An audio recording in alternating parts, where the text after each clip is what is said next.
مرحبا بكم، شكرا بزاف. اليوم حنايا في جايتكس مراكش في المدينه الحمراء من تنظيم مغربي 100%. فالحمد لله كيف ما كنشوفوا اهم الشركات لي كروند زونتربريز كاينين هنايا. وانا اليوم جيت باش نمثل شركه اتصالات المغرب اللي هي شركه كبرى وتبارك الله من سنه 1993 وهي متواجده.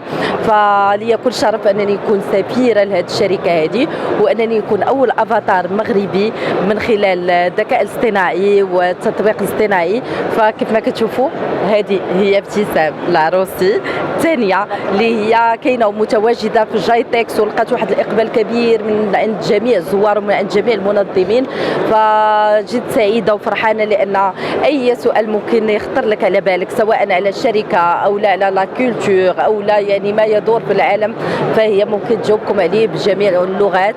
فهذا شرف لي انني نكون اول افاتار مغربي، وشكرا لكم وشكرا لجميع الناس اللي تفاعلوا مع هذا الحدث هذا. الطبع ديالك على اولا تنظيم ديال اتصالات المغرب بالمناسبه ديال المغرب، والاشهار الاخير اللي نال الاعجاب كثير من المغاربه اعتبروا به اشهار ناجح. اشهار ناجح الحمد لله. فدائما كنشوف ان لي زيدي سبيسيال كيلقاو واحد الاقبال اللي هو كبير. يعني انسان دائما خالف تعرف او لا، يعني خصك تقلب على شي حاجه اللي تري سبيسيال، ما تكونش في النمطيه. فالحمد لله حنا كنجتهدوا وكنحاولوا نعطيو احسن ما عندنا باش الجمهور المغربي يكون دائما راضي علينا، دائما يشوف الابداع ويشوف شي حاجه اللي هي جديده.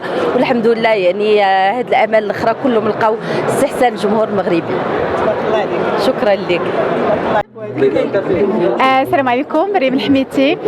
اول مره عليا باش نزور جيتكس اللي كيحط الرحال ديالو في لا 3 ايديسيون مراكش. هذا دليل على ان المغرب في طور ومسير للتطورات اللي كيشاهدها العالم باسره ماشي غير في المغرب.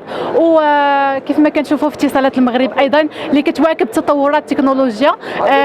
حاليا لا بروميير جورني ديال جيتكس 3 ايديسيون، وصراحه انبهرت بزاف ديال لي ستوند واللي كاين فيها 150 دوله 50,000 واحد، اللي شي حاجه اللي فريمون واو توب دو توب. اي ميرسي بوكو. السلام عليكم، معكم رضا الذهب، مشارك في لا 3 ايديسيون ديال جيتكس 2025 افريكا بور لي تكنولوجي اي بور لو اي اي.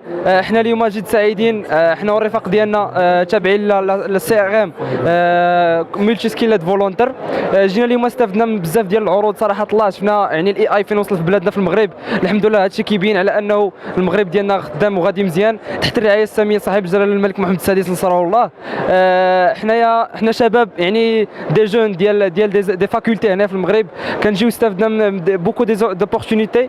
هذا ما كيزيدنا غير فخر واعتزاز، لانه المغرب حنا مطمئنين عليه. علاش عنده شباب اللي غادي يزيدوا به من القدام ان شاء الله.